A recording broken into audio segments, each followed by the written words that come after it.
గొడ్డల రాయుడు.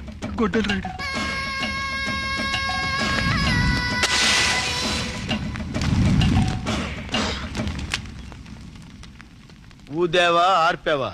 ఊది ఆర్పానన్నా. నేను బ్రతుకున్నంత కాలం మీది నేనే అంటించాలన్నా. బాడీనా బీడీనా? బాడీ. బీడీ అన్నా.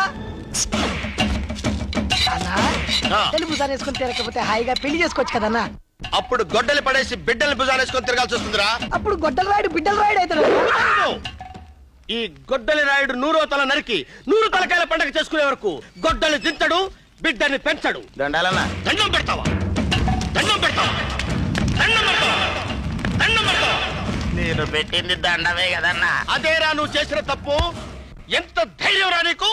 నాకే దండం పెడతావా? అంటే నువ్వు నాకు దండం పెడితే నేను నీకు తిరిగి దండం పెట్టాలనేగా? దీన్ని ఏమంటారా? గొడ్డలే. దీన్ని ఏమంటారా? కర్ర. అంటే నేను గొడ్డలు రాయడని పిలిపించుకుంటే నువ్వు కర్ర రాయడని పిలిపించుకోవాలనేగా?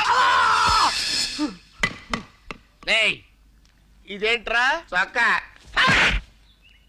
అది కూడా నాకు తెలియదు అనుకున్నావా? అడిగావు. అడిగితే చెప్తావా? ఈ చొక్కా ఎక్కడ కొన్నావురా? అనంతపురంలో. నీ చొక్క కూడా అనంతపురంలో కొన్నది అన్నా. ఇయ్యరా. బంగారమా? బంగారం. అన్నా నీది కూడా బంగారమే అన్నా. ఈ పంచ ఎక్కడ కొన్నావురా? కడపలో. అన్నా నీది కూడా కడపలో కొన్నదన్నా. మీరు కడపలో కొంటే నేను కొనకూడదా? ఏంట్రా వాగుతున్నావు? కడపలోకి వెళ్ళి గడప గడపలో అడగరా. ఈ గొడ్డల రాయుడు గురించి కథలు బుర్ర కథల కింద చెప్తారు. అర్థమైందా? ఇది కొనలేదు.